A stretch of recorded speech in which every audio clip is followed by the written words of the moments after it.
Ndugu zangu, habari za saizi. Nimeamua kuandaa video hii kwa ajili ya kuwafundisha namna ya kutrade signal zetu kwa kutumia broker huyu wa Pocket Option kwa matokeo mazuri zaidi ya signal zetu. Tunatoa signal zaidi ya 20 kila siku, zenye accuracy ya zaidi ya 98%. Tunaweza tukaenda signal mpaka 18, 19 bila loss yoyote. Kwa hiyo tuna uhakika wa kudeliver result nzuri. Kitu cha kwanza ambacho nataka kuzingatia ni create account yako kwa link ambayo unakuwa umepatiwa.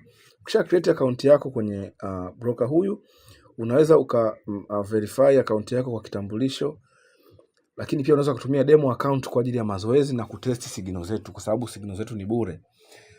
Kwa mtu anayeanza atakutana na $50 kwenye demo account, ila mimi hapa kwangu kuna $45 kwa sababu nishafanya trade kwa demo account huko mwanzo. Kwa hiyo zimebaki hizo ambazo pia nitaweza kuzitumia kukuelekezea wewe. Hatua ya kwanza kwa mtu anayetaka kutrade kwa kutumia signal zetu, ana create account yake na anakwenda kufanya settings zifuatazo. Atabonyeza hapo. Mimi nitabonyeza hapo. Alafu nitakuja sehemu imeandikwa settings. Kwenye settings nitapabonyeza moja kwa moja. Nitabonyeza sehemu imeandikwa time zone. Time zone nitabonyeza. Nikishabonyeza nitabonyeza hiki kimshale kinachoangalia chini. Halafu nitatafuta UTC-4. UTC-4 iko wapi? Hii hapo. UTC-4 nimeiona. Hii hapa. Okay. Hiyo nitaibonyeza. Nikishaibonyeza itakuja kukaa wapi? Hapo unapaona UTC-4. Kwa nini tuna set UTC-4? Tuna set UTC-4 kwa sababu signal zote zinatumwa kwa muda wa New York Marekani, ambayo ni UTC minus masaa 4. Kwa hiyo tunapokuwa tunatuma signal, yale masaa kwenye signal sio masaa ambayo yapo kwenye saa yako ya mkononi au saa yako ya kwenye simu, bali ni masaa ya kwenye hii application. Kwa hiyo utabonyeza hapo ili uweze kuexit hili eneo. Utabonyeza hapo, nitatoka. Halafu pia naweza pia nikabonyeza hapo niweze kurudi nyuma zaidi. Nitabonyeza hapo, nitatoka. Okay.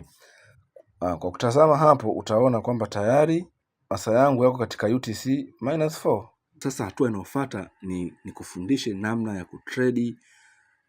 ya kutrade signal zetu, namna ya kuzisoma na kuzitrade. Hatua ya kwanza, lazima uweke notification kwenye Telegram channel ambayo nimekupatia link yake, ambayo ndipo signal zinapotumwa. Tujaribu signal yoyote hapa. Tuchukue kwa mfano hii hapa. Hii signal naichukua tu kama mfano, imeshatumika. Kwa hiyo hata tusipopata faida kwenye huu mfano, usishangae sana, kwa sababu ni signal ambayo tayari imeshapita muda wake. Nimeiformulate tu hapa ili uweze kuelewa jinsi gani ya kutrade. Signal ina vipengele kadhaa. Kipengele cha kwanza kinaonyesha pair ambayo tunakwenda kutrade. Kipengele cha pili ni pair itadumu muda gani sokoni. Hii hapa inaonyesha 5 minutes.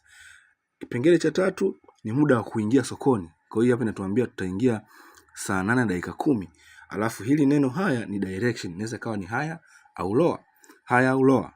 Alafu hapa mwishoni nitakufundisha ni martingale level. Hii martingale level inatumika kwa ajili ya kucover loss. Cover loss how? Unaweza kawa umesoma signal inasema direction ni higher, lakini baada ya dakika 5 ikawa imeenda, baada ya kwenda higher ikawa imeenda lower. Ina maana market imeshindwa kurespect analysis zetu. Kwa hiyo hatukubali loss. Tunafanya martingale levels 3 kwa ajili ya kucover. Nitakufundisha hizo martingale level zinafanyaje kazi uweze kuendelea kupata faida hata kama imetokea loss kwa bahati mbaya. Okay. Kwa hiyo moja kwa moja tunajua kabisa pair yetu ni Euro JPY. Kwa hiyo tunarudi kwenye application yetu ya Pocket Option. tunaenda moja kwa moja mpaka eneo la kuchagua pair ambalo kimsingi ni hili hapa. Kwa hapa nitabonyeza hapo, alafu nitaanza kusearch pair yangu ya Euro JPY ambayo mimi nimeshaipata, ni hii hapa, Euro JPY OTC, na inaniambia kabisa asilimia za faida nitakazozipata baada ya kuwa nimetrade successful baada ya dakika 5 tangu nitakapokuwa nimeingia sokoni. Yaani ndani ya dakika 5 natengeneza asilimia 92 ya hela ambayo nimeingia nayo sokoni. Mfano mzuri ni kama hapa. Nikiingia na dola 45 napata faida ya dola 41 ndani ya dakika 5. Unaweza ukaona how amazing hii binary trade ilivyo. Okay. Kwa hiyo nitaichagua Euro JPY pale, tayari itakuwa imekaa pale vizuri kabisa, naiona hii hapa. Okay. Ninaambiwa tena kwenye sigino yangu kwamba expiration time ni dakika 5. Kwa hiyo nitakuja kuseti dakika 5 kwenye broker wangu hapa. Hapa kuna dakika 30. Mimi nitazitoa. Nitapabonyeza hapo. Itakuja hivi. Nitaenda kuchagua M5. Okay? M5. Nitabonyeza M5. Kisha bonyeza M5, taona kabisa kwamba hapa imesha kaa dakika 5 M5. Kwa mimi nitabonyeza hapa juu ili niweze kuexit. Bonyeza hapo, tayari dakika 5 zimekaa hapo uzuri kabisa. Okay. Sasa ili eneo hili ni kwa ajili ya kuseti mtaji wangu kwamba mimi niingie sokoni kwa dola ngapi. Mara nyingi tunashauri mtu aingie na 1% ya mtaji alionao kwa ajili ya risk management. So wewe utaamua uingie na kiasi gani, lakini mimi nasema naingia na dola 100. Imeshakaa hapo, unaweza kaiona. Na faida nitakayoipata nikiingia sokoni ndani ya dakika 5 nitatoka na faida ya asilimia 92 ambayo ni dola 92. Nikiingia na dola 100 nitatoka na dola 92 kama faida yangu. Narudi kwenye signal kuangalia muda wa kuingia sokoni, muda wa kupress hilo neno haya ni saa ngapi. Kwenye signal yangu ninaambiwa itakapofika saa 8 na dakika 10 nibonyeze neno haya. Okay. Nilikwambia saa usiangalie saa ya kwenye simu wala saa ya mkononi mwako. Saa utakayoiangalia ni hii hapa ambayo pia tuliset mimi na wewe. UTC-4 muda huo ndo wa kuangalia. Sasa hivi inanionyesha hapo ni saa 8 na dakika 9. Kwa hiyo mimi nasubiri itakapofika na dakika 10. Kwa hiyo nitaendelea kuhesabu. Itakapofika muda huo saa 8 na dakika 10 nimeambiwa nibonyeze neno haya. Sio lower. Sio lower, ni neno haya hili hapa. Kwa hiyo mimi nasubiri muda, sekunde zinahesabu hapa, nitabonyeza neno haya. Nimekwambia hii ni signal ya mfano, sio signal halisi. Kwa hiyo inawezekana ikatupa loss badala ya profit. Hii ishafanywa analysis na ishatumika. Kwa hiyo ikipatikana loss usishangae. Kwa hiyo nitabonyeza haya. Tayari hapo sasa hivi ni saa 8 na dakika 9 na sekunde 39, 40, 41. Itakapofika saa 8 na dakika 10 mimi nitabonyeza neno haya. Alafu nitasubiri dakika 5 nione profit yangu ya dola 92 imeingia. Dakika sekunde 54, 55, 56, 57, 9. Haya, nabonyeza neno haya. Tayari nimeshaingia sokoni. Nasubiri dakika 5 nitengeneze faida. Dola 100 imeingia sokoni unavyoiona. Kwa hiyo signal zetu ni za uhakika, ziko analyzed, usiwe na wasiwasi. Tuna winning rate ya hadi 97%. Nasubiri hapo. Utakapoisha dakika 5 tayari tutakuwa tumeondoka na dola 92. Dola 92 hii hapa profit yetu kama faida kwa mtaji wa dola 100. Kwa hiyo wewe utajua unaingia na dola, inawezekana mtaji wako dola 50, utakalculate 92 ya mtaji wako ni kiasi gani na utapata faida yako, utakuwa umepata asilimia ni dola ngapi. Tunavumilia saa yetu, tunaendelea kuhesabu hapo. Kwa hiyo tunatarajia itakapofika saa 8 na dakika 15 tayari tumesharuka na dola 92 kama faida yetu. Kubadilisha maisha, kijana mwenzangu, inawezekana, ni kuchukua uamuzi. Teknolojia sasa hivi imebadilika, ni lazima tuishi kiteknolojia. Sio lazima ufanye kazi ngumu sana ili ufanikiwe. unaweza ukafanya kazi ya rahisi tu na ukafanikiwa kama hivi, mradi uwe na muda na commitment na mtaji wako kidogo. Kwanza unatakiwa uanze na demo account kama hii ambayo mimi nakuonyesha demo account hapa, ili uweze kujifunza vizuri, uweze kumaster. Usianze na real account kabla hujamaster, unaweza ukapoteza pesa yako. Okay, sasa hatua inayofuata nataka nikufundishe matumizi ya martingale.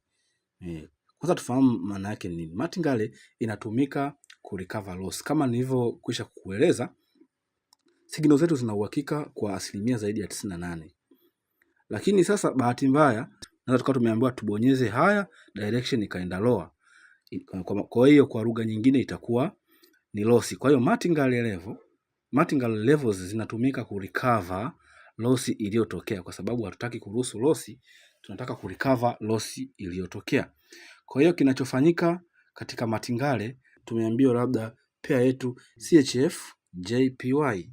Okay, tutarudi kwenye application yetu hapa, tutatafuta CHF JPY. Tumeambiwa OTC, iwe OTC. Okay, kwa hiyo ndo hii hapo kama unavyoiona. Kwa hiyo tutaichagua hapo. Tutarudi kwenye signal kuangalia ni direction gani tumeambiwa. Tumeambiwa ni haya. Itakapofika muda gani? Saa 12:35. Faida tunatarajia iwe baada ya dakika 5. Kwa hiyo mpaka kufika saa 12:40 tayari tutakuwa tumepata faida. Kwa mfano hapa mimi nipo kwenye real account, ninaingia na mtaji wa dola ngapi? Dola 2. Kwa hiyo ninatarajia nikibonyeza haya, kama itatokea tofauti, kama itaenda chini, ina maana nitakuwa nimepata nini? Loss, kwa sababu mara moja inatokea. Loss zinatokea. Kwa wanaofanya forex wanaelewa loss ni kitu cha kawaida. Bado sekunde tu kufika saa ngapi? Saa 12:35 nibonyeze haya kwa mtaji wa dola 2. Kwa hiyo ninasubiri 57, 58, 59, nimebonyeza haya. Natarajia sasa, kwa sababu nimebonyeza haya, ili nipate profit kulingana na analysis zetu, price iende juu. Sasa ninakufundisha namna ya kutumia martingale endapo price itakuwa imeenda chini kinyume na analysis zetu za kwenye signal. Signal imeniambia nibonyeze haya, lakini yenyewe imeenda lower. Ili kuepusha loss tutafanya nini hapa? Ndio kitu ambacho ninaenda kukufundisha. Mpaka sasa hivi naona iko lower, ndio maana ina rangi nyekundu. Candle ni nyekundu hapo, inashuka. Angalia candle yetu ni nyekundu hii, na sisi tumechagua haya. Itakiwa candle yetu iwe kijani, iwe inapanda juu, lakini cha ajabu tunashuhudia nyekundu inashuka chini. Kwa hiyo ikimaliza dakika 5 ukiwa upande wa chini nyekundu, manake ni loss. Kwa hiyo tutafanya nini kukava hiyo loss? Ndio naenda kukufundisha. Kwa hiyo naomba uvumilivu wako mpaka dakika 5 ziishe hapo. Vijana wenzangu, haya mambo yanawezekana. Sio lazima uwe mtaalamu wa kutrade ili uweze kufanya forex. Kuna watu hawawezi lakini ni matajiri, ila wametajirika kupitia forex. Wengine wanafanya copy trade, wengine wanafanya management, wengine wanafanya wenyewe, lakini pesa ipo kwenye forex. Pesa rahisi isiyotumia nguvu ipo kwenye forex. Tupo kukusaidia signal za uhakika. Utatengeneza hela kama utakuwa na commitment na muda wa kutosha.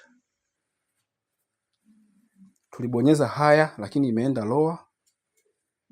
Kwa vyovyote vile ikimaliza dakika 5 ikiwa bado yuko kwenye lower, kwenye candle nyekundu, tutakuwa tumepata loss.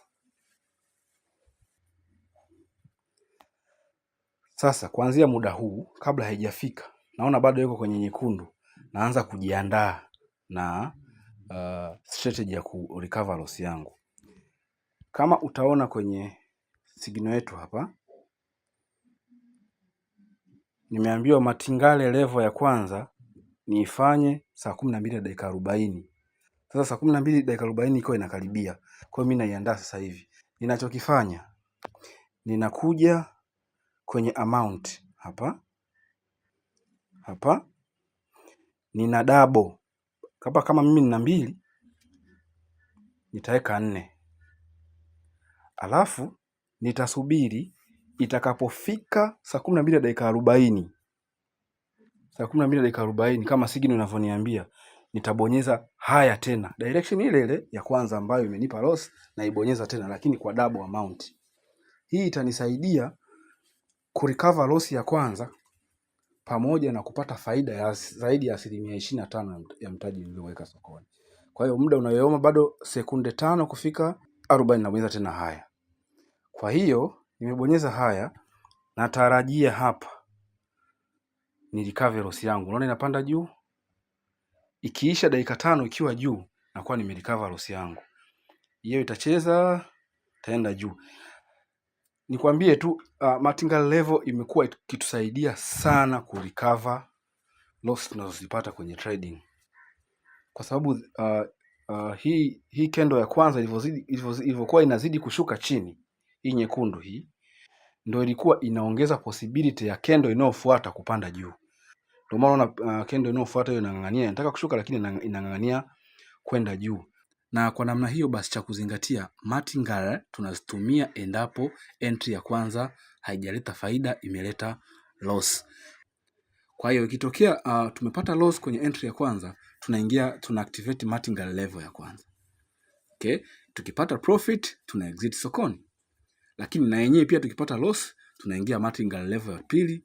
Tukipata profit tunatoka sokoni, tunasubiri signal inayofuata.